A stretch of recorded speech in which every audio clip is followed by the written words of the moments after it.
Calling to order the House Committee on Labor. It is Tuesday, February 11th, 2025, 9 a.m. We're in conference room 309. We have a lot of items on the agenda today, so we'll be strictly enforcing the 2-minute time limit. Again, I'll let you know when your time limit is up, and I will ask you to summarize your testimony. First on the agenda, we have HB 989 relating to plans. First to testify, we have Keith Reagan, Comptroller for DAGS, in support.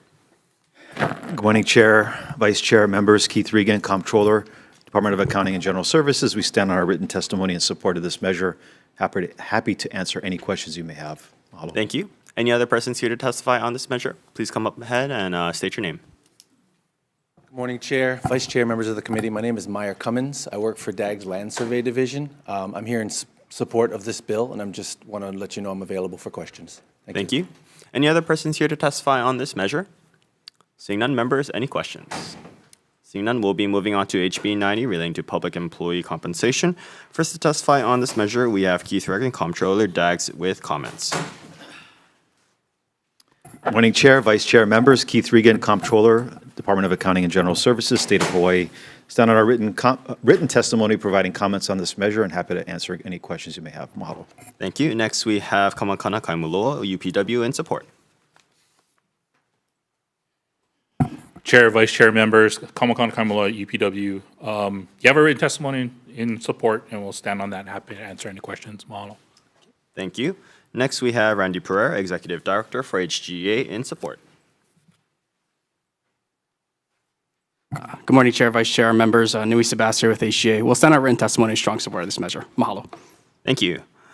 Any other persons here to testify on this measure? Seeing none, members, any questions? Representative Garrett. Thank you, Chair. Comptroller, please. Good morning. Good morning. You note in your testimony that you would need additional resources to implement this. Yes. Do you have an estimate for that? Well, actually we don't. We know that we're going to need some additional manpower. I believe that that's part of the proposal, is that there are some positions being considered. So we appreciate that. But in terms of the overall process, we're going to have to go back and take a look and see how we're going to have to modify the payroll system and how many hours it's going to take to be able to do that as part of this process. In addition to that, we're going to need to have some funding available to be able to bridge sort of the transition from ATF lag over to predicted payroll as well. Okay, so in terms of impact to budget, you note that one payroll period was $172 million for the state. Correct. So are you suggesting that you'd need that much in an upfront appropriation to make everyone whole? That's our estimate. Okay, just last question. Do you think it's fair that state employees have to wait a whole pay period to get paid? As a state employee, I can tell you that it does impact. It impacted me personally. I think it impacts all employees, but I think this transition, if we are going to move in this direction, we need to consider all of the impacts, right, overall, Sure. in terms of cost and impact to operations. No, fair enough. Thank you. Thank you, Chair. Thank you. Members, any further questions on this measure? Actually, Comptroller, if you could stay up. I do have a question. So you just noted the $172 million appropriation, kind of unknown amount of FTEs. Would the appropriation, would that just simply be for, if this were to take effect 2026, would that just be for fiscal year 2026, 2027, or would you need appropriations 25, 26 as well? In terms of addressing sort of the transition Yes. from ATF lag over, no, I think it's going to be a one-time hit. Okay, for 26, 27. But in terms of resources, in terms of personnel and those types of requests, that's going to be an ongoing need. So. Okay. Sounds good. Thank you for that clarification. No further questions. Members, any further questions on this measure? Seeing none, we'll be moving on to HB 1388 relating to retirements. To testify on this measure, we have Ann Lopez, Attorney General for the Attorney General's Office, in support. Good morning, Chair Sayama and committee members. My name is Elmira Sang. I'm here on behalf of the Department of the Attorney General. The department supports this bill. We submitted testimony, and I'm here to answer any questions if you have any. Thank you. Next, we have Thomas Williams, Executive Director for the ERS, with comments. Good morning, Chair Sayama, Vice Chair Lee. I'm Tom Williams, the Executive Director of the Employees Retirement System. We stand on our testimony providing comments, and I'm available to answer questions if you have any. Thank you very much. Thank you. Next, we have Mike Lambert, Director for DLE, in support.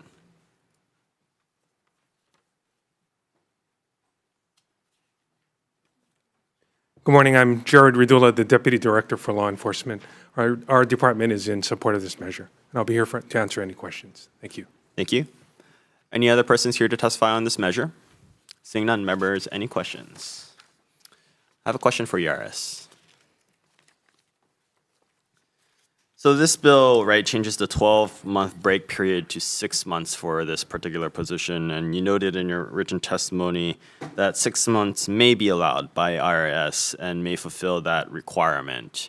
I'm just curious, given the current situation on the federal government and perhaps IRS, do you still believe that, that is still amicable, or should we maintain that 12-month period? Chair, it's obviously a policy decision of the legislature. My sense is that the IRS has not established what they call a safe harbor to say it's 3 months, 4 months. The industry for probably a decade or more has established a 6 to 12-month period. So 6 is viewed as within the parameter. A year separation is more, pardon me, more conservative, but not required. So the ERS does not oppose a 6-month period, but would be concerned if it dropped below 6 months. Okay. No, thank you for that clarification. No further questions. Members, any further questions on this measure? Okay, seeing none, we'll be moving on to HB 214 relating to government. First to testify, we have Ann Lopez, Attorney General from the Department of Attorney General's Office, in support. Good morning, Chair Sayama and committee members. My name is Elmira Sang. I'm here on behalf of the Department of the Attorney General, and we've submitted testimony with respect to this bill, and we ask that the committee pass in the portion of that bill that addresses the Department of the Attorney General's investigators. Thank you. I'm here for any questions if you have any. Okay, thank you. Next, we have Keith Hayashi, Superintendent for Department of Education, with comments. I'm sorry. Yeah, okay, no, okay. Next, we have Mike Lambert, Director for DLE, in support.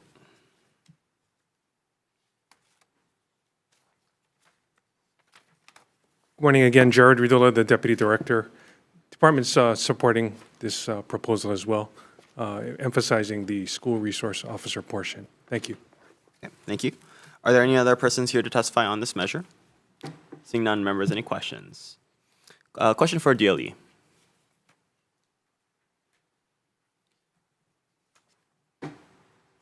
Yes, sir. So within DOE's testimony, they actually requested that because the school resource officer position doesn't exist within the DOE, that they recommended it be within the DLE.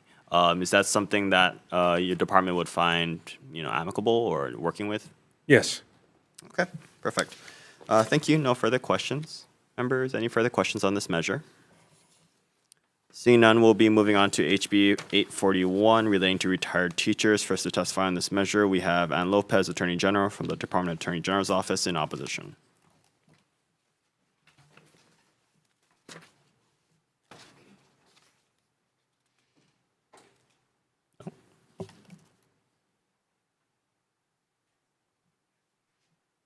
No. Chair Sayama, committee members, my name is Elmira Sang. I apologize, this is not my bill. However, I could forward any questions you may have back to the person assigned to this bill. Okay, appreciate it. Thank you. Next, we have Keith Hayashi, Superintendent from the Department of Education, with comments. Okay, not here. Next, we have Thomas Williams, Executive Director for ERS, with comments. Good morning again, Chair, Vice Chair, members of the committee. Tom Williams with the ERS. We stand on our written testimony and comments, providing comments. Our concern is that the bill, as we understand it, would propose to eliminate the period for separations of service entirely from 12 months. We don't know what would replace it, but having a period shorter than 6 months, we know would pose some issues for plan qualification. We don't think that there is a proposal incorporated into the existing bill. It would just remove entirely the 12-month limitation, and that would really be problematic from an IRS perspective. Okay. Thank you. Next, we have also Tue, President for HSTA, and support. Not here. Okay. Any other persons here to testify on this measure? Seeing none, members, any questions? For ERS. So this measure also adds that the retirements shall not be eligible for benefits afforded under Chapter 78. I assume that's right, contributions to the ERS UTF. Is that your interpretation as well? It's my sense that they would not be eligible for accrual of additional retirement benefits while they're reemployed. Okay. So they would work, but they would not accrue additional service. And I think EUTF benefits are connected in many ways to the ERS benefits. They're administered separately, so I can't speak for those, but they typically work in parallel. Okay. And so ERS wouldn't have any issues regarding that provision? No, we don't have any problems with their not accruing benefits. There is an issue related to employer surcharge, however. For example, when individuals come back and they are reemployed, even in non-eligible ERS positions, we sometimes, well, most times, require a surcharge of about 20% for general employees, 20.2% for general employees, and I think it's in the 33% range for police and fire to cover their portion of the unfunded liability. Because typically these individuals would have been in service and contributing to the retirement plan. So that while they're not accruing benefits, we do apply an employer surcharge. I see. And this is a one-time surcharge? No, it's monthly based on the pay that they're receiving. Okay. No, I appreciate that. Thank you. No further questions. Thank you. Oh, Attorney General? Chair Sayama, committee members, I apologize. I misspoke earlier. It's moving a little fast for me. The Attorney General opposes this bill, and I'm here to answer any questions if you have any. Okay. And I guess since you're up there, your opposition is regards to the 12-month period and the disqualification for the, I guess, the Internal Revenue Code. Yes, it removes a period of separation of service. So there's 0 months of separation. We believe that would create substantial issues in terms of tax qualification. Okay. And there's other thing in the testimony that I found interesting is the recommendation that perhaps this should be better situated in Chapter 78 versus Chapter 88. It's unclear if it makes a person ineligible for certain Chapter 78 benefits, or it's a criteria. If it makes these retired teachers ineligible for these Chapter 78 benefits, it'd be better suited in Chapter 78 because ERS administers Chapter 88, and the ERS cannot administer benefits other than pension, well, it doesn't have the capability to at this point. I mean, I don't know if the legislature's intent is to try to make the ERS enforce it, but the ERS doesn't really have authority over those other benefits. ERS, so, you just heard that. Do you believe that this is better situated in 78 given your, I guess, scope? We would, Chair, Vice Chair, members of the committee, yes, we would agree with the interpretation of the AG's office. Okay, thank you. No further questions. Members, any questions on this measure? Okay, seeing none, we'll be moving on to HB 1172. This is relating to departmental data sharing. First to testify, we have Deborah Halbert, VP for Academic Strategy, University of Hawaii Systems and Support. Good morning, Chair, Vice Chair, members of the committee. Stephen Schatz on behalf of Deborah Halbert from the University of Hawaii. We stand on our written testimony in support of this measure. I also submitted testimony on behalf of myself as the director of P20 You don't need to call me back up if you don't want to, but we're here to answer questions. Understood. Thank you. Next, we have the Tax Foundation of Hawaii on Zoom with comments. Yes, good morning, Chair, members of the committee. This is Jade McMillan on behalf of Tom Mamachika for the Tax Foundation. We've submitted some comments on the measure, noting we have no objection so long as individual taxpayer privacy is protected. Thank you. Thank you. Are there any other persons here to testify on this measure? Oh, please come up.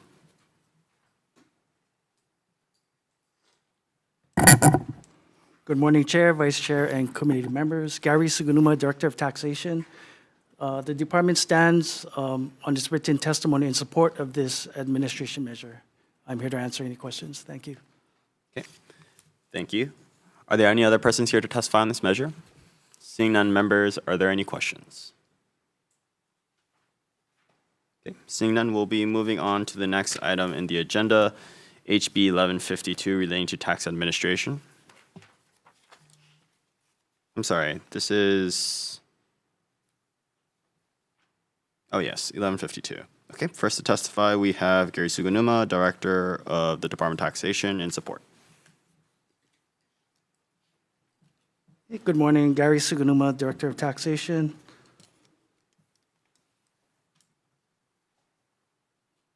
I'm here to testify in support of this administration measure. What this measure does is we're trying to create and exempt from civil service 3 highly specialized positions requiring experience and knowledge beyond what is available through civil service. The 3 positions are data privacy officer, and this is to comply with IRS requirements. We do receive information directly from the IRS, which they have stringent requirements for us to protect the confidentiality over. The data privacy officer would be, we don't have somebody in the office dedicated right now to handle all of the responsibilities that the IRS imposes on us. And so this would be a position within my office to help with compliance of the IRS requirements. We're also seeking an exempt tax business analyst. So again, there is no civil service position for a tax business analyst. So the business analyst is, as you folks might be familiar, we have a tax system modernization program. And so that's basically the tax department's computerized tax administration system. So we transitioned to that 10 years ago, approximately 10 years ago. Each year when you folks, the legislature, passes tax laws, the system needs to be upgraded. Same with tax forms and instructions. The system needs to be upgraded. We have developers to do that, except developers are not necessarily tax experts. And so we need somebody like a business analyst that can explain to the developers what changes are needed so that it meets legal requirements and it also meets our department user and taxpayers' needs as well. So that is another position we're seeking. And the last one is a software developer supervisor. So last year, the legislature approved an exempt senior software developer position within our department. What we're asking here is we're trying to expand upon that. We need now a supervisor that will supervise our exempt senior software developers. And this is an effort. Right now, what we're doing is we're spending money on contracted services for these senior developers. So we have civil service developers. We can promote them to the highest levels. And then what typically happens is after staying with our department for a number of years and learning the system and becoming very valuable to us, they get picked up on the private sector because— I'm sorry, your 2 minutes is finished, so if you could please wrap up. Yep. And so I'm here for any questions. Okay, thank you. Next, we have Tax Foundation of Hawaii with comments on Zoom. Yes, good morning. Jade McMillan on behalf of Tom Mamachika for the Tax Foundation of Hawaii. We've submitted comments on the measure, noting that there was a similar bill last year that was passed as Act 79. Then we do appreciate the department's explanation of the need for these exempt positions. And we appreciate their stating so in their testimony. Thank you. Okay. Thank you. Are there any other persons here to testify on this measure? Seeing none, members, any questions? Okay. Actually, for DOTAX. So again, I think you explained it pretty well in your oral and written testimony, but just to clarify, right, these three positions, highly specialized, and did you say that there is no civil service position That's available correct. for these three? Okay. I just want to make that clarification. Thank you. Okay, members, no further questions. Seeing none, we'll be moving on to HB 477 relating to the Hawaii Employment Security Law. First to testify on this measure, we have Jade Butai, Director for DLIR, in support.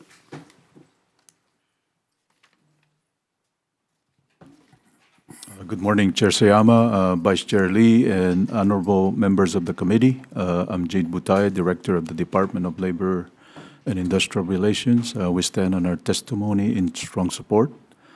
This measure will support our UI modernization while improving services. So thank you for hearing this measure, Chair. Thank you. Thank you. Any other persons here to testify on this measure? Okay, seeing none, members, any questions? Okay, seeing none, we'll be moving on to the next item on the agenda, HB 880, HD1, relating to early child intervention. First to testify on this measure, we have Kenneth Fink, Director for Department of Health and Support, on Zoom.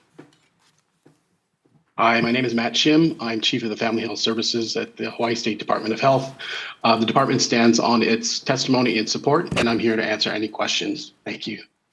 Thank you. Next, we have Brenna Hashimoto, Director for DHERD, with comments.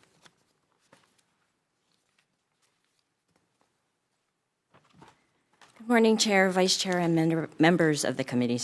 I'm Raynell Yee. I'm here on behalf of Brenna Hashimoto, Director of the Department of Human Resources Development. We stand on our written testimony, offering comments, and I'm available for questions. Thank you. Next, we have Carrie Usovich, Chair for the Hawaii Early Intervention Coordinating Council, in support. Good morning, Chair, Vice Chair, and committee members. On behalf of the Hawaii Early Intervention Coordinating Council, we stand in support of this bill. I do want to highlight two key reasons why. One is we currently have a 35% to 40% vacancy rate in our early intervention services. And what that impacts is early childhood development and the care of our youngest keiki birth to age 3. What that also impacts is potential lawsuits. And if you all recall back in 2018 when the Department of Education was sued because they were not meeting mandated services, they were sued for $10.5 million, which in my opinion is a waste of our taxpayer dollars. So we hope that the Department of Health does not get met with that because they cannot fulfill their obligation to serve our keiki birth to age 3. The other reason is parity for our workforce that serves our keiki birth to 3 with special health needs. And right now, the legislature did approve for speech pathology to move speech to a level 4. And so we're asking for parity for our occupational therapists, our physical therapists, and our special education level 2 to be moved to level 4 to match the speech pathology that you all approved a few years ago. Again, this is parity. It's critically important. When we don't meet the needs of our keiki birth to 3 with special needs, they move on to our Department of Education, SPED department, and the differential in terms of payment, we pay $4,000 per keiki to serve our kids in early intervention, and we pay $25,000 per kid in our special education program. So I'm just going to encourage everybody to invest early. Thank you. Thank you. Next, we have Jonathan Alexander, Master of Social Work, Early Childhood Action Strategy, and Support. Aloha and good morning, Chair, Vice Chair, committee members. Thank you for your time today. My name is Jonathan Alexander, and I'm the Comprehensive System of Personnel Development Coordinator at Early Childhood Action Strategy. We strongly support HB 880. What I feel becomes the overarching issue is that we begin thinking about money instead of thinking about our keiki. Passage of this bill provides a better starting wage to recruit and retain highly qualified personnel to work with our most vulnerable keiki. To highlight one short thing in the time that I have today, children that are not identified for services overload the DOE SPED system. So let's say that we have 10 children that are identified for early intervention services. Only 2 of them out of those 8, because of our workforce shortage, are able to go through early intervention. We now have 8 children that are going to go into the Department of Education and possibly not receive services. Let's say 3 of those 8 receive services. Now, the other 5 have mild to moderate disabilities, so they're not identified for services. But what ends up happening is that they become labeled as discipline issues. And so now we have 5 children that are labeled as problem children that may contribute to our school-to-prison pipeline, all because we didn't provide the opportunity for them to receive early intervention services. That's just one small example of all of our vulnerable children and the importance it is for them to receive services. So thank you very much for your time today, and I will be here for any questions if you have any. Mahalo. Thank you. Next, we have Commit to Keiki in support. Good morning, Chair, Vice Chair, members of the committee. Jared Ellis on behalf of Commit to Keiki. We are in support of this measure and we will stand on our written testimony. Happy to answer any questions. Thank you. Thank you. Any other persons here to testify on this measure? Seeing none, members, we do have written testimony in support from the Executive Office on Early Learning, the Hawaii Association for Infant Mental Health, as well as 5 individuals all in support. Members, any questions on this measure? Representative Capella. I'm not sure who might be best to direct this to. Either maybe one of the 2 last speakers from Hawaii Early Intervention Coordinating Council. I was wondering, so this bill talks about a couple of different things, but I was wondering, is autism a part of some of the things that you folks may potentially be looking for in these early intervention screenings? Yes, it is. Okay, currently there is no type of screening to catch autism, is what I'm catching from some of the community members who have children who are autistic, that they may not have known that their children were autistic until like middle or high school. And yet they've really struggled and there were no services or support for those parents. What kind of services or support can we see from the creation of something like this for parents who have autistic children? Yeah, I would defer to Department of Health and Matt Shim, who is on the call right now, to answer that question. He's closer to the screening part of that piece. I will say the establishment of the infant early childhood mental health specialists in early intervention services have proven to be exceptional in terms of supporting families that have keiki with disabilities, whether it's autism that is contributing to their developmental delays, or it's they were born with those developmental delays, they're physical. And so I think those infant mental health specialist positions will be key to supporting families and getting the services and supports that they need. Thank you so much. Yeah, you're welcome. Chair, would it be possible to direct that question towards Department of Health? Yes. Hi, this is Matt Shim from Department of Health. Could you please restate your question? Yeah, my question had, in a nutshell, it's about what will some of this, within this bill, what will some of the screenings be, or the support that can be offered towards parents that potentially have children with autism? So I think you also alluded that sometimes autism is not diagnosed until much later in a child's life. Yes. Early intervention, we deal with birth through 3 years old. Sometimes autism may be identified that early, but sometimes it is not. So the focus here for early intervention is really to identify developmental delays and provide those supports necessary to get the child kindergarten ready. Okay. Will these screenings be available statewide? And how easily will a parent be able to get some of these interventions statewide, like specifically on Hawaii Island or in more rural neighborhoods? We have early intervention services on all islands for all counties. Okay, thanks. Thanks, Chair. Okay. Representative Ray Zoda. Question for Department of Health. Hi. As a parent of an autistic child who was diagnosed by the Department of Health younger than age 3, Can you explain to us how parents would get the services of early child intervention? For people who don't know, sorry. Parents can self-refer.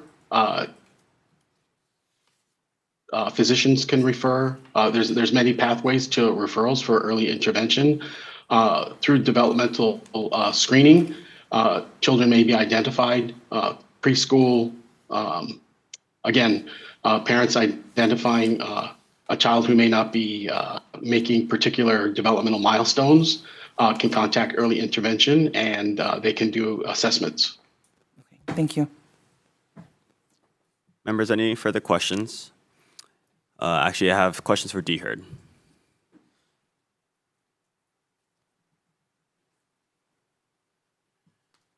Okay, so to clarify, right, this measure would, I guess, mandate DHERD to reclassify certain positions.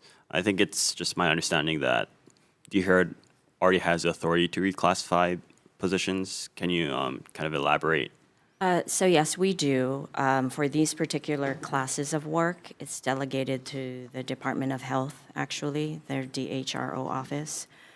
So our recommendation is for the division to speak with them to see if it's warranted. Okay, and I guess has the Department of Health reached out to DHERD with regards to these requests? No. Okay. And I just wanted to go over some of the, I guess, current pay programs that you mentioned in your written testimony that departments can utilize to attract or retain, I guess, applicants. You mentioned flexible hiring rates as well as differential pay. To your understanding, have these two, I guess, tools been utilized for these particular positions that are being requested to be reclassified?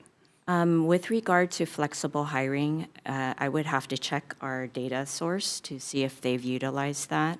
With regard to differentials, right now, the OT, PT, and the special education teachers have shortage. In August of 2024, we approved shortage differentials for the special education teachers and working with the Department of Health. We have not had any recent inquiries with regard to increasing the shortage for the OTs and PTs. Okay, thank you for clarifying. No further questions for DHERD. Department of Health. So you just heard from, right, DHERD with regards to communication between your two departments for these requests to reclassify these positions. Why hasn't Department of Health made that request? I believe the early intervention section is working through a reorganization, and currently within the Department of Health, we plan to redescribe those positions, which requires an analysis and then submission to DHERD for approval to redescribe the positions from level 3 to level 4. Okay, so that is currently underway. Okay, so this is something you guys are currently working on. Is there just an estimated timeline that you might have for this process to be completed to then submit something to DHERD? I would hope that we could get that done within the next 6 months to a year, yes. Okay, that's quite a long timeline. And right, we're talking about the different shortage differentials, the flexible hiring rates. You know, has the department utilized some of these tools to attract more applicants for these vacant positions? Shortage differentials, yes. I would have to double check also. I know within my division, Family Health Services Division, as the division chief, I recommend to all of my staff to always consider flexible hiring as a recruiting and retention tool. But I would have to get back to you if you want to know specifically if we have. I do know that recruiting for these three particular classes of work is very difficult, mostly because pay differential between private sector and state is much lower than working for the health plans or private individual. Sure. No, I'm just asking because, right, like, we clearly have a need for these positions to be filled, but there seems to be some kind of administrative hiccup. And right, Department of Health as well as DEER have the authority to reclassify and work together on this. So that's something that I'd like to urge the departments to continue to do, I guess, with urgency. Sorry, no further questions. Members, any further questions on this measure? Okay, seeing none, we'll be moving on to the next item in the agenda, HB 874 HD1 relating to child performers. First to testify on this measure, we have Jade Butai, Director for DLIR, with comments. Aloha, Chair, Vice Chair, and members of the committee. Jade Butai for DLIR. We stand on our testimony, offering comments. Thank you. Thank you. Next to testify, we have Marcia Palma Elmore, Executive Director for SAG-AFTRA, Hawaii Local, in support.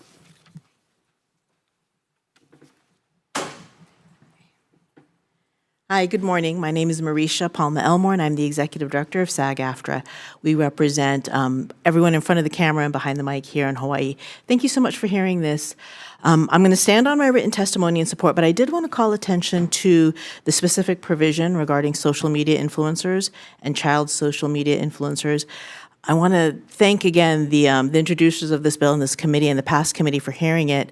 This is something that people don't think of too often, but when we do open up our phones and scroll through and we see all the content that's being generated, a good amount of it is family focused, which is a great thing. And sometimes that family focused content stars, if we're going to use entertainment parlance, stars children. And calling attention to the latest figures, the influencer economy, this is in my testimony, is worth about $250 billion just this year. Goldman Sachs predicts in the next 5 years it's going to go up to $500 billion, by 2027. So this is money. And while we normally associate it with, and I said here, beauty and health and fitness, family influencers are a big part of that. And parents are the ones who are choosing to share their sometimes intimate, but relatable images and stories about their children, making these children's homes their workplace. So we protect children when they go to work. Even when they go to work for family businesses, we protect them, and we have certain guidelines that families even have to follow.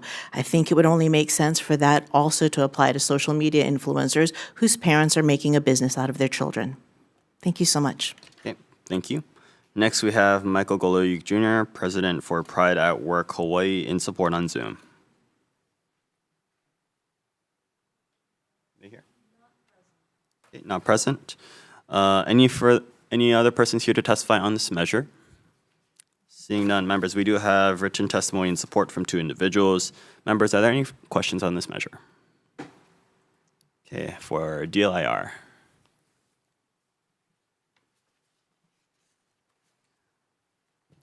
And if you don't have the answer to this question, I understand, but do other states, right, essentially have this requirement for child actors, to your knowledge? I gotta say, Chair, you haven't lost your passport. Let me ask my If not SAG-AFTRA, right? Yeah, please. Okay. Thank you for the question. No, and I can provide this also. I did provide it to the last committee, so I apologize if I didn't provide our info sheet. California, Illinois, Kansas, Louisiana, Massachusetts, Nevada, New Mexico, New York, North Carolina, Pennsylvania. They've got Coogan account laws, which is the first part of this, which is the trust account or some kind of savings account for children who make money. With regards to social media, it's a little bit different. Since it's a newer area of law, we don't see it so much. And I've got states with Coogan laws states with Coogan laws for social media. I've only got Ohio. I should have listed this on my map. It looks like Missouri, Ohio, Arizona, and Georgia. Okay.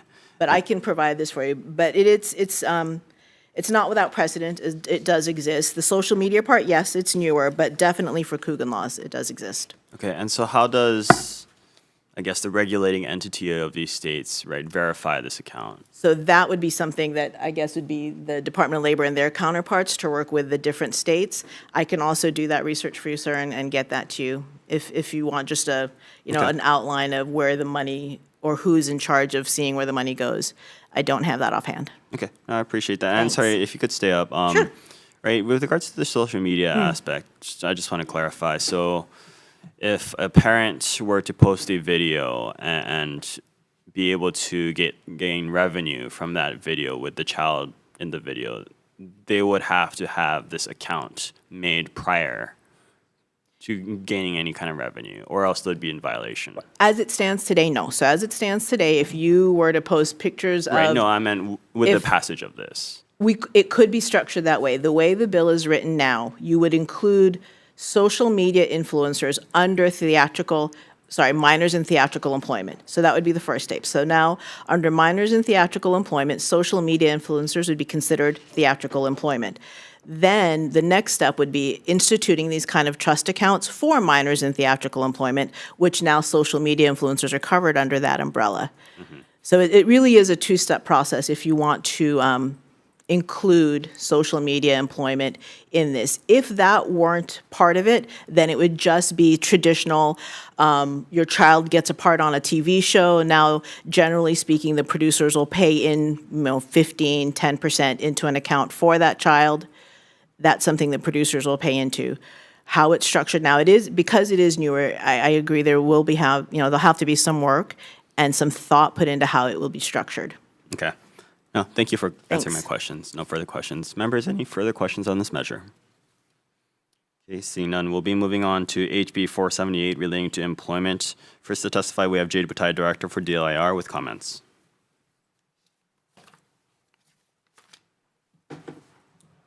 Thank you, Chair, Vice Chair, and committee members. We stand on our testimony, offering comments. Thank you. Next, we have Keith Reagan, Comptroller from DAGS, in opposition.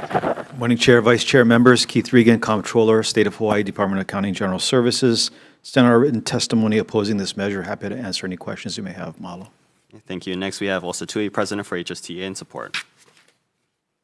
Not here. Any other persons here to testify on this measure? Okay, seeing none, members, any questions?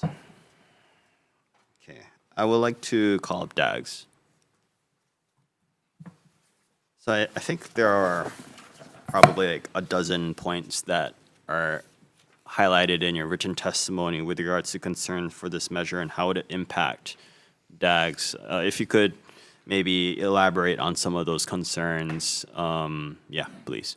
Yeah, I'm going to actually start, and then I'm going to also invite up some of our subject matter experts from our accounting division to provide a little more insight. Sure. But I will say that although this seems like a very sort of small change to the law, it's going to have significant impacts, not only to DAGS, but also to other departments because of the timing that's going to now be shifted and kind of pushed up and compressed.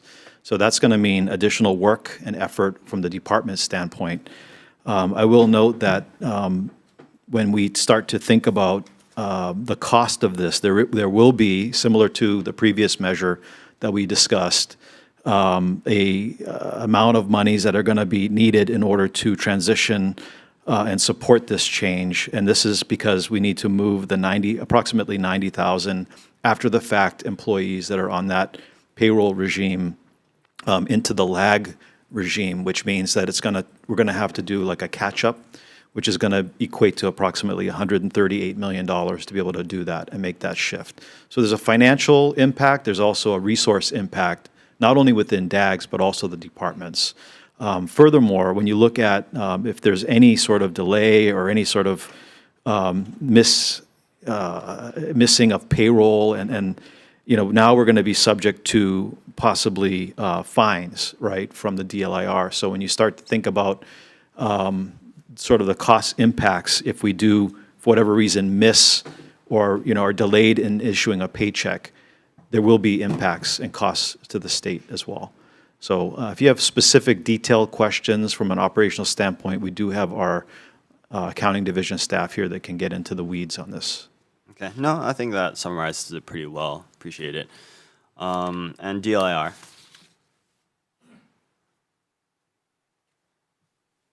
You noted in your testimony that this might impact the wage standards division and their potential workload there. If you could elaborate a little bit more on your concern. I mean, we already have backlogs, so, with addition, this would, further burden some of our staff. So, I mean, in the budget, we requested 2 additional positions for our wage standards division who would be doing the enforcement.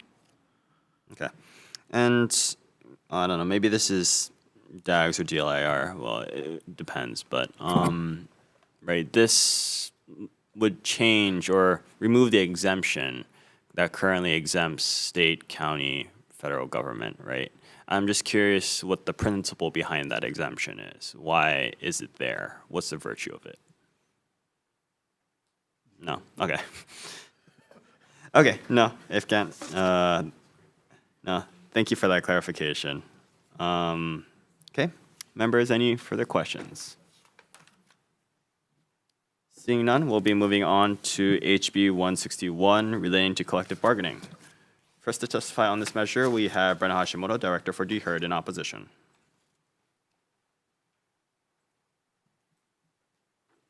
Good morning, Chair, Vice Chair, and members of the committee. Raynell Yee on behalf of Brenna Hashimoto, Director of DHERD.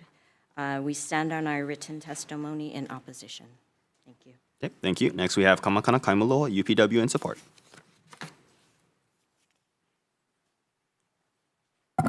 Chair, Vice Chair, members, again, Kamakana Kaimulo, UPW. You have our written testimony, strong support, and we'll stand on it. We'll happy to answer any questions you may have.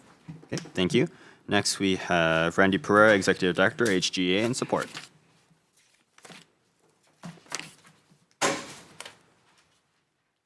Hello, Chair, Vice Chair, members. Nui Sebastian with HGEA. Standing on our written testimony in strong support of this measure, I do want to emphasize that currently exempt employees aren't afforded just cause protections and they're considered at will by the state. I do want to note as well that we have seen a significant increase in the use of exempt positions from 2020 to today. Our records indicate that there have been 675 positions that have been that are currently exempted in states. That have increased in exemptions in state service. So we feel that it's fair that these employees be afforded just cause protections. I'm happy to answer any questions. Mahalo. Thank you. Any other persons here to testify on this measure? Seeing none, members, we do have written testimony with comments from the Department of Human Resources, support from Hawaii State AFL-CIO, Pride at Work Hawaii, as well as an individual in support. Members, any questions on this measure? Okay, seeing none, actually for DHERD.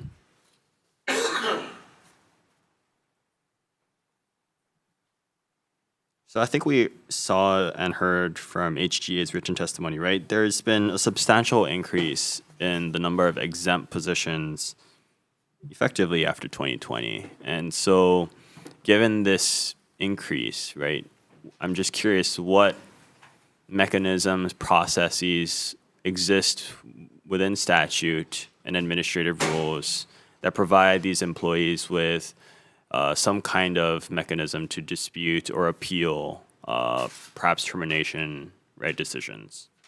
I am not the subject matter expert in this area, but I will speak from my experience in government civil service. So exempt employees can appeal through the internal complaints procedures process, which is afforded to every employee through HAR, and I think it's supported by the HRS, but I would have to double check on that. Additionally, they can always file a complaint if they believe there's some discrimination through our EEO office or the EEO offices or representatives in the departments. Is this internal complaints procedure something that is used frequently, or? I don't know. Each department is mandated to set up its own process. So each department would have to, and so there should be, but you would have to get the stats from the individual departments. Okay, thank you. HGA.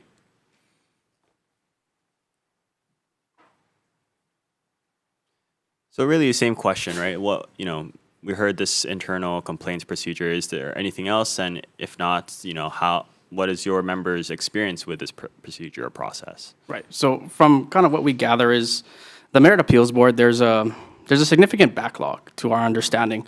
So if an employee would like to appeal that decision, they may need to wait some time for it. And I do want to also note the Merit Appeals Board is an employer-controlled board. So we feel that by allowing an employee to go through the grievance process, that might be a fair alternative. Can you kind of explain that grievance process? How is that different? Right. So the grievance process specifically is kind of outlined in each collective bargaining agreements. There are certain steps. So for I believe most, if not all, of our contracts, there's a step one. There's an appeal for step one. There's appeal for step two, and if the union decides, the third step would be going to final and binding arbitration, where a decision is rendered by a neutral arbitrator. Okay. No further questions. Thank you. Members, any further questions? Oh, Representative Reyes-Oda. Hi. I'm hoping nobody asked this because I was trying to read something. But as far as for unit members who are allowed to grieve, let's say a discharge, would that also include probationary employees? So I guess to go back, does your contract say that probationary employees can grieve a discharge? And if so, this would change that, right? I see.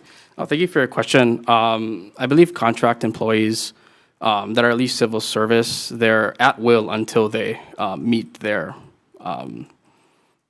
until they meet their probationary period. Our intent here isn't to address that. It's really for folks that have passed probation and have been in state service for at least 6 months, which is usually the probation length. Okay.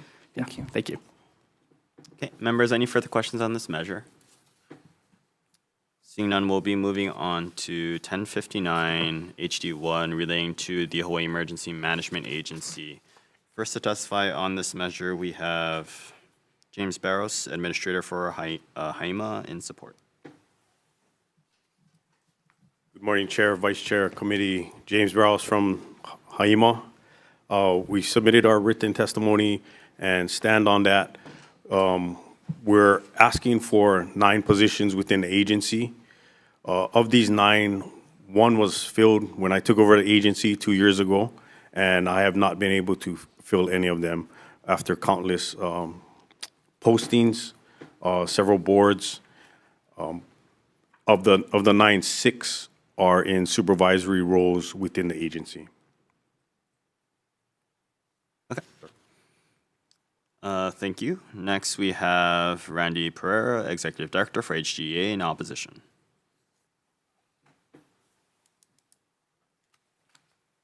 Chair, Vice Chair, members, Nui Sebastian with HGEA. We'll stand on our testimony in opposition to this measure, but I do want to note that this measure really goes to the larger conversation, which is that our civil service system must become more flexible and competitive to meet the current market demands that is presented to us. I do want to urge the state to consider if pay is an issue to reprice these positions, or if hiring time is slow for these positions, please reform their administrative rules to speed up hiring times. Mahalo. Thank you. Any other persons here to testify on this measure? Seeing none, members, we do have written testimony in support from the Department of Defense, as well as an individual in opposition. Members, any questions on this measure? I have a question for HAIMA. So I think a few bills ago, we heard from DHERD, right? There exist certain mechanisms to incentivize application to a certain position, short of differential and so forth.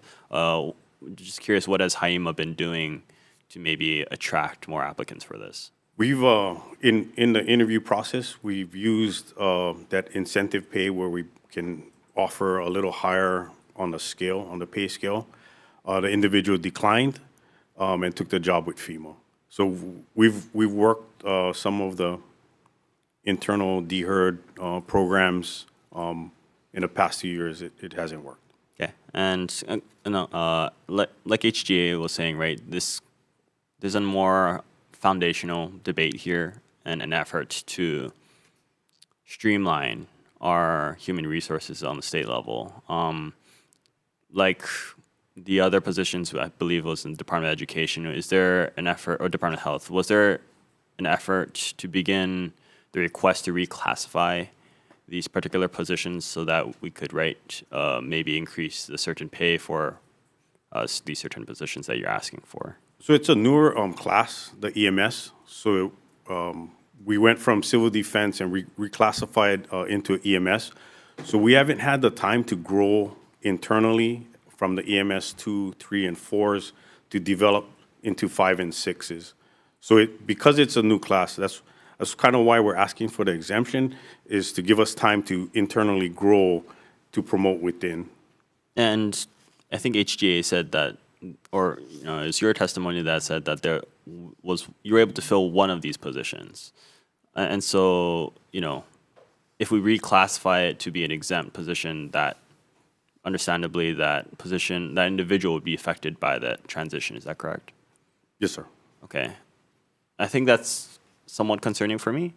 Right? They were able to go through the civil service process the right way. I'm not too sure I'm comfortable with changing that status. Is there some flexibility there to maybe, affect the other positions while not affecting this one individual? Yes. Okay. Yes. And we're not asking for a permanent exemption. We're asking maybe for a window of time so we can, like I said earlier, grow this EMS from the bottom up. Okay. Okay. No, thank you. No further questions there. Members, any further questions on this measure? Okay, seeing none, we'll be moving on to HB 1144 HD1. This is relating to employment in the State Historic Preservation Program. First to testify on this measure, we have Dawn Chang, Chairperson for the Department of Land and Natural Resources, in support.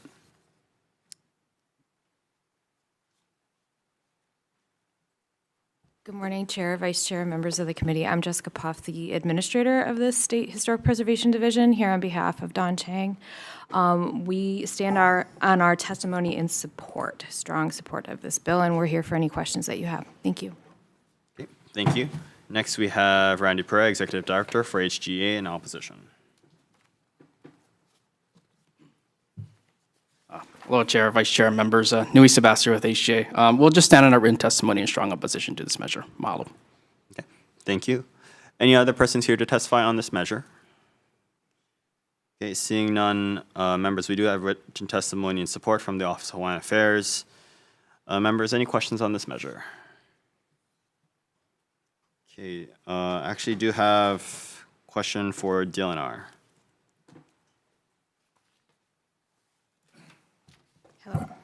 So again, I think many bills that we've heard today, this relates to these exempt positions, but in your written testimony, you noted that you've only been able to recently post for these personnel, despite having the positions created by the legislature in 2022.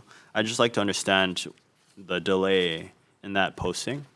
So before we were able to post these newly created positions, we had to go through a process of reorganizing our office.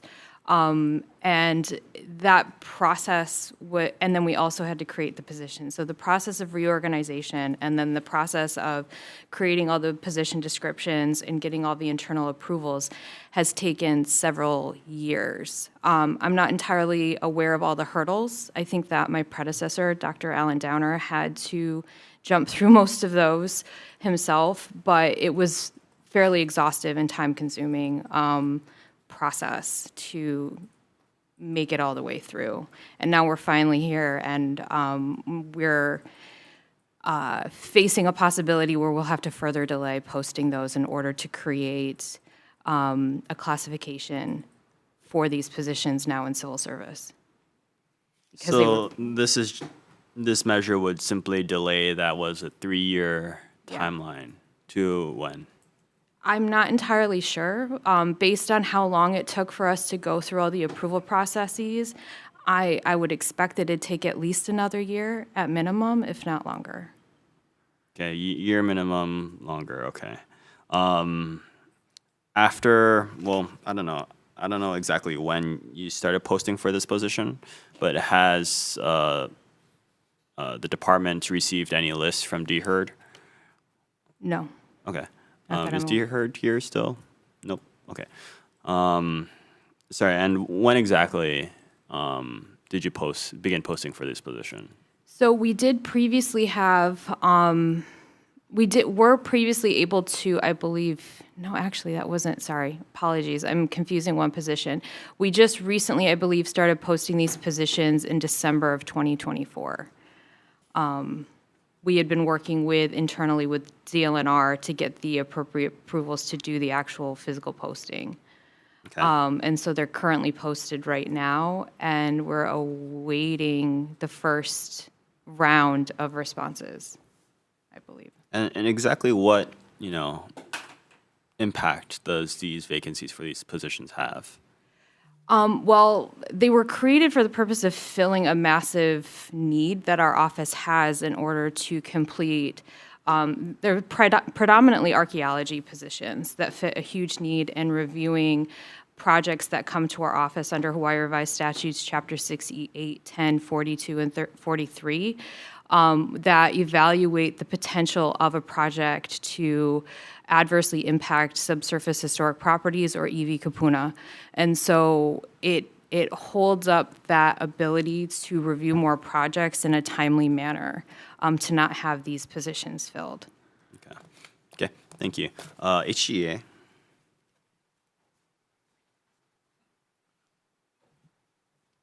So, and please clarify if I'm mistaken, but the opposition is based off of this blanket kind of authority for these exempt positions that were intended initially to be temporary, at least 3 years. Does that sound about right?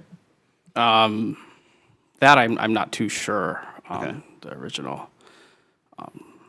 Well, I don't know. I guess, if we are going to amend this bill or pass this forward with amendments to make this exemption temporary, certainly not ideal, but like Haima's situation, maybe it might be necessary to grow the personnel right now and then transfer these to civil service positions. Is that something that you might be amicable with, or? That's something that we can, we'd be willing to have a conversation about, but if I must stress, as I mentioned in the testimony before, this really just goes to the larger issue here, which is that our civil service system and recruitment must become more flexible. Okay. Yeah. No, I appreciate that. Thank you. No further questions. Member, any further questions on this measure? Seeing none, we'll be moving on to HB 1298, HD1 relating to housing. First to testify on this measure, we have Dean Minakami, Executive Director for HHFDC, in support. Good afternoon, Chair, Vice Chair, members. Dean Minakami, Hawaii Housing Finance Development Corporation. We stand on our testimony in support. Thank you. Next, we have Ann Lopez, Attorney General from Department of Attorney Generals, with comments. Good morning, Chair, Vice Chair, members of the committee. Deputy Attorney General Chase Suzumoto, on behalf of the department, and we submitted our written comments on House Bill 1298. And in our comments, we suggest a few amendments to this bill, but I will focus on two of them. So first, we suggest removing Section 3 in its entirety to avoid any violations of Article 7, Section 5 of the Hawaii Constitution. And second, we suggest inserting appropriate standards for the issuance of grants by HHFDC. And I'm available if you have any questions. Thank you. Okay, thank you. Next, we have Kamakana Kaimuloa, UPW, in support. Chair, Vice Chair, members, again, Kamakana Kaimuloa, UPW. You have a written testimony in strong support. We think this is a great bill. Like, we don't say that a lot. But, the greatest hurdle for Hawaii's working families to actually purchase a home is access to capital, right?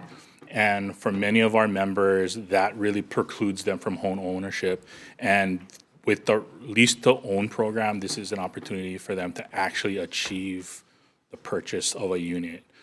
In our testimony, we did highlight some minor concerns with the HD one, but after talking with the vice chair of the housing committee, he really allayed our concerns. So we're actually good with the way the bill is. So happy to answer any questions you may have. Thank you.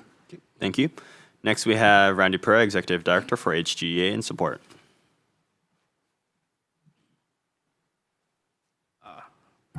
Chair, Vice Chair, members, Nui Sebastian with HGA. We'll stand at written testimony in strong support. I do want to emphasize that this can be one of many tools that state government can use to recruit and retain current and future employees. Mahalo.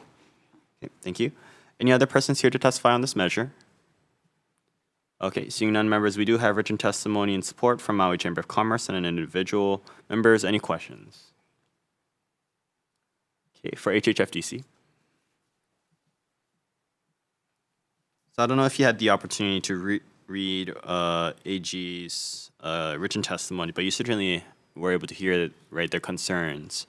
I think their written testimony recommended eliminating Section 3 entirely for concerns of constitutional violations. Is that something that HHFDC believes, will maintain the integrity and intent of this particular measure and administration of this grant? I believe Section 3 relates to the revolving funds. Yes, I believe so. So I would like to confer with the AGs to understand what their concerns are to this. Okay. Okay, and they also recommended inserting appropriate standards, and they provided draft standards in the written testimony for the administration and distribution of this particular grant. Is that something that HHFDC is comfortable administering or working with? I haven't seen their language, but we are comfortable with putting in standards for grants. Okay. Okay, thank you. Attorney General's office.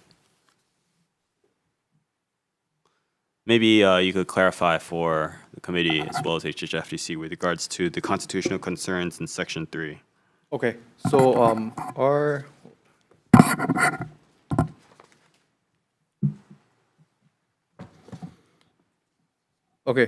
under Section 3, our concern is specifically looking at Article 7, Section 5 of the Constitution, and it states, no public money shall be expended except pursuant to appropriations made by law.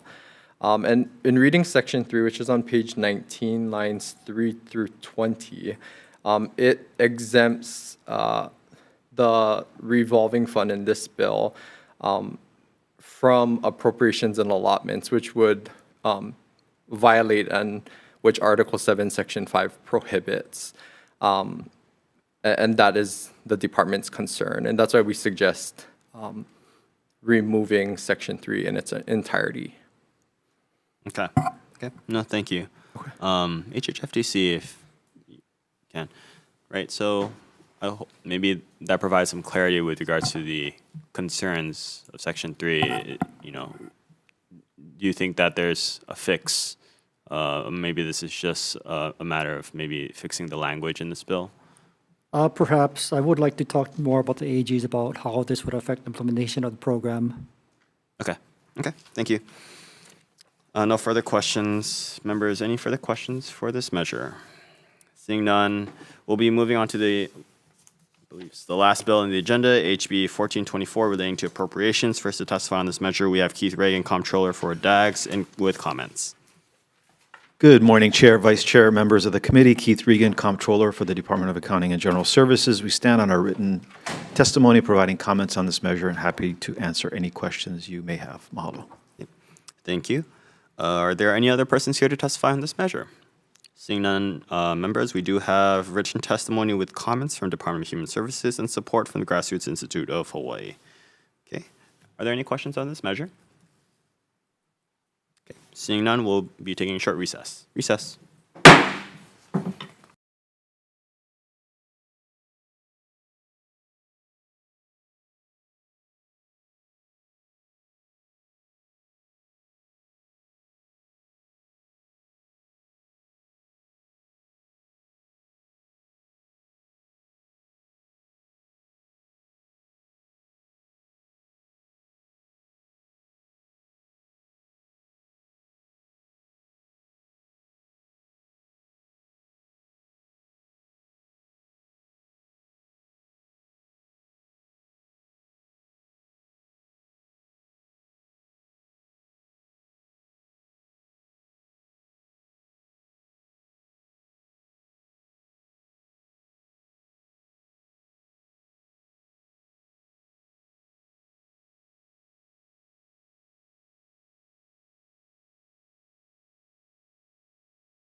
Okay, we'll be reconvening the House Committee on Labor for decision-making on today's agenda. First, we have HB 989 relating to plans. My recommendation is that we pass this with amendments. There's just some language for clarification. So we'll be amending page 2, line 3 to read a fee pursuant to rules adopted by the Department of Accounting and General Services. We'll be defecting the date and making technical amendments needed for clarity, consistency, and style. Members, any comments? Seeing none, Vice Chair for the vote. Thank you, Chair. Voting on House Bill 989, Chair's recommendation is to pass with amendments. Chair and Vice Chair vote aye. Representative Garrett? Aye. Representative Capella? Aye. Representative Kong? Aye. Representative Reyes-Oda? Aye. Thank you, Chair. Recommendation is adopted. Thank you. Next, moving on to HB 90 relating to public employee compensation. While I do recognize there are some logistical and administrative challenges for DAGs to implement this policy, I do find it a priority that the state be a responsible employer and maintains the integrity of, again, the payment process for its employees. So we'll be passing this forward with amendments. To provide DAGs with adequate time to implement the new payroll schedule, we will amend page 2, line 17 by changing the date to July 1st, 2026. We'll also, with the same reason, we'll be amending page 2, line 16 to read August 5th, 2026. We'll be clarifying that the blank appropriations will apply for both FY 25-26 and FY 26-27. We'll note in the committee report the $172 million appropriation that DAGs would require to make this transition. We'll also be adding a defective date of July 1st, 3000, and making technical amendments needed for clarity, consistency, and style. Members, any comments? Seeing none, Vice Chair for the vote. Thank you, Chair. Voting on House Bill 90. Chair's recommendation is to pass with amendments. Are there any votes with reservation or nay votes? Seeing none, thank you, Chair. Recommendation is adopted. Thank you. Next, we'll be moving on to HB 1388 relating to retirements. My recommendation is to pass this forward with a defective date July 1st, 3000. Just would like to note, based off of the ERS's testimony, the 6-month break period should be okay and wouldn't jeopardize the IRS's requirements. So for that, we'll just be maintaining the 6-month break period. Again, just defecting the date to July 1st, 3000. Members, any comments on this measure? Okay, seeing none, Vice Chair for the vote. Thank you, Chair. Voting on House Bill 1388, Chair's recommendation is to pass with amendments. Are there any votes with reservation or nay votes? Thank you, Chair. Recommendation is adopted. Thank you. Next, we have HB 214 relating to government. We'll be changing the host department for the school resource officer position from DOE to DLE on page 4, line 16. We'll also be changing the break period from 12 months to 6 months, just to be consistent with the other measure. And we'll be adding a defective date of July 1st, 3000. Members, any comments? Seeing none, Vice Chair for the vote. Thank you, Chair. Voting on House Bill 214, Chair's recommendation is to pass with amendments. Are there any votes with reservation or any nay votes? Thank you, Chair. Recommendation is adopted. Thank you. Next, we have HB 841 relating to retired teachers. Again, we'll be passing this forward with amendments. Instead of reinstating the 12 months, we'll be changing that to a 6-month break period. And this measure already contains a defective date, so that would be it. Okay, members, any comments? Seeing none, Vice Chair for the vote. Thank you, Chair. Voting on House Bill 841, Chair's recommendation is to pass with amendments. Are there any votes with reservations or nay votes? Chair, recommendation is adopted. Okay, thank you. Next, we have HB 1172 HD1 relating to departmental data sharing. My recommendation is we just move this measure forward as is. Members, any comments? Seeing none, Vice Chair for the vote. Thank you, Chair. Voting on House Bill 1172, Chair's recommendation is to pass. Are there any votes with reservation or any nay votes? Chair, recommendation is adopted. Okay, thank you. Next, we have HB 1152 relating to tax administration. We'll be passing this measure forward with amendments, with just technical amendments needed for clarity, consistency, and style, as well as a defective date of July 1st, 3000. Members, any comments? Seeing none, Vice Chair for the vote. Thank you, Chair. Chair's recommendation is to pass with amendments. Are there any votes with reservations or any nay votes? Thank you, Chair. Recommendation is adopted. Thank you. Next, we have HB 477 relating to Hawaii Employment Security Law. My recommendation is that we pass this forward with amendments. We'll just be maintaining the definition on page 1, lines 4 to 12, regards to the definition for registered for work and registration for work, noting that the term is still used within this measure, so we need the definition. We'll also be adopting Department of Labor Industrial Relations amendments to repeal sections 383-66, subsection A, subsection 6 within HRS to remove the provision for joint experience rating. We'll also be making technical amendments needed for clarity, consistency, and style, and adding a effective date of July 1st, 3000. Okay. Members, any comments? Seeing none, Vice Chair for the vote. Thank you, Chair. Voting on House Bill 477. Chair's recommendation is to pass with amendments. Are there any votes with reservation or nay votes? Thank you, Chair. Your recommendation is adopted. Thank you. Moving on to HB 880, HD1 relating to early child intervention. My recommendation is that we pass this measure forward with amendments. The amendments being that we'll be eliminating section 2 on page 2, lines 10 through 18. This is regarding the mandate for DHERD to reclassify certain positions within the Department of Health.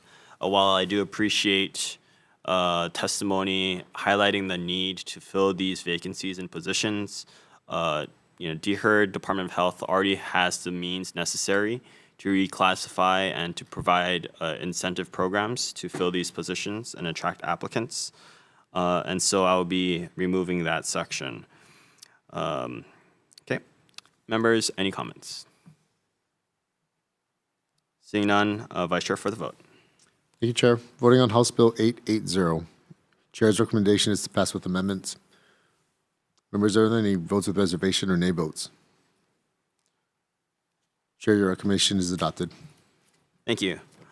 Next, we will be moving forward with HB 874 relating to child performers. My recommendation is that we pass this forward with amendments. We'll be excluding mentions and provisions regarding the social media requirement for this measure. While I do recognize the current, precedent set in many states, I think social media regulating that and enforcing that would be very difficult. So I'd like the Department of Labor and Industrial Relations to first establish a baseline enforcement and administrative practice to, again, just enforce the current and more conventional means of media where children are employed or simply just used in the media and then their parents potentially benefit from. So again, just eliminating that particular reference to social media. Members, any comments? Okay, seeing none, we'll be moving forward with amendments. Vice Chair for the vote. Thank you, Chair. Voting on House Bill 874. Your recommendation is to pass with amendments. Any votes with reservation or nay votes? Chair, your recommendation is adopted. Okay, thank you. Next, we have HB 478 relating to employment. I think we had some fruitful discussion regarding the debate around this particular measure. Still, unclear as to the potential impact this has on DAGs, though they seem to be particularly concerned. Also note, I do still have some outstanding questions regarding the reason why this exemption exists, though I could probably guess a few reasons. I'd like some more clarity on that. And based upon our passage of, I think it was HB 90, I think we are trying to move forward with, holding state and county governments accountable to their employees with regards to timely payment of their salaries, and so we'll be deferring this measure. Next, we have HB 161 relating to collective bargaining. My recommendation here is that we pass this forward with amendments. It was noted with the HMSO that there wasn't language here to explicitly give the rights for civil servants and exempt employees for the process to grieve a suspension or discharge. So we'll be inserting that language to make it explicit. We'll also be adding a defective date of July 1st, 3000. Again, I do concede DHERD's concerns regards to the initial intent and principle behind an EAW position, but I think we also need to recognize the current practice across state government with regards to how many exempt positions currently exist. And, I do have concerns that these employees do not have, a timely process to appeal certain decisions made by management. And so, again, we'll just be passing forward with amendments. Members, any comments? Seeing none, Vice Chair, for the vote. Thank you, Chair. Voting on House Bill 161. Chair's recommendation is to pass with amendments. Are there any votes of reservation or nay votes? Chair, your recommendation is adopted. Thank you. Moving on to HB 1059 relating to Hawaii Emergency Management Agency. I'd like to pass this forward with amendments, simply to continue that conversation. And I was hoping to work with HAIMA to work, and as I acknowledged during the hearing, that they are able to accommodate that workaround to not affect that one individual employed in this position. And that would satisfy, I believe, my concerns as well. So we'd like to work with HAIMA on that as it moves forward to the next committee. Unfortunately, we don't have any language provided by HAIMA to make that particular change. So we'll just be noting that concern and commitment in the committee report. We'll also, yeah, okay, that'll be it. So this already contains a defective date, so we'll just be moving forward as is with that, again, note in the committee report. Members, any comments? Okay, seeing none, Vice Chair for the vote. Thank you, Chair. Voting on House Bill 1059. Chair's recommendation is to pass with amendments. Members, are there any votes? I'm sorry, this one I believe was as is. Sorry. Chair's recommendation is to pass as is. Members, are there any votes with reservation or nay votes? Chair, recommendation is adopted. Thank you. Next, we will be moving on to HB 1144 relating to employment in the State Historic Preservation Program. Again, very similar to the bill we just passed out prior. I'd like to work with SHPD regarding these exempt positions. I believe that these exemptions requests are temporary, as it was highlighted in the original statute of a temporary 3-year exemption, which would then be converted to civil service positions. SHPD did note in their hearing that and testimony that this extension would just be 1 to 2 years. So I think that's reasonable to grant them that as well with this particular passage. There is some ambiguity highlighted by HMSO in sections 1 and 2 regarding the phrase may and explicit exemption requirements. So we'll be clarifying and fixing that conflict of language within those two sections, and would like to note that this measure already contains a defective date. So we'll just be passing this out with amendments, and we'll just do technical amendments for clarity, consistency, and style. Again, I'll be working with SHPD on this as it moves forward to the next committee. Members, any comments? Seeing none, Vice Chair for the vote. Thank you, Chair. Voting on House Bill 1144. Chair's recommendation is to pass with amendments. Are there any votes with reservation or nay votes? Chair, your recommendation is adopted.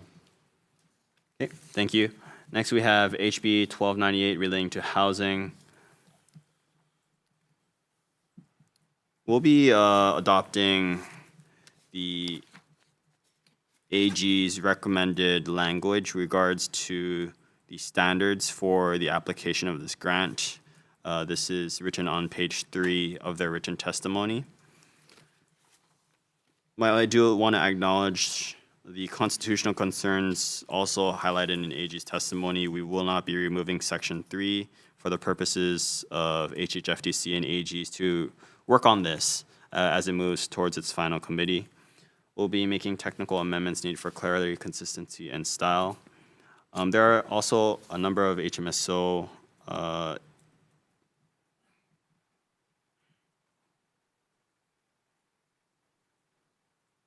I'm sorry, we'll just maintain the technical amendments for clarity, consistency, and style. Again, urging HHFTC and AGs to work together as it moves forward its final committee. Members, any comments? Okay, seeing none, Vice Chair for the vote. Thank you, Chair. Voting on House Bill 1298.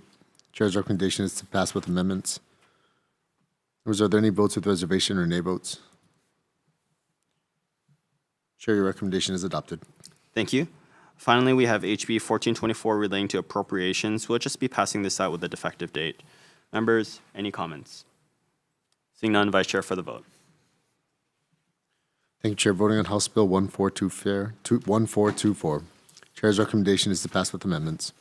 Are there any votes with reservations or any no votes?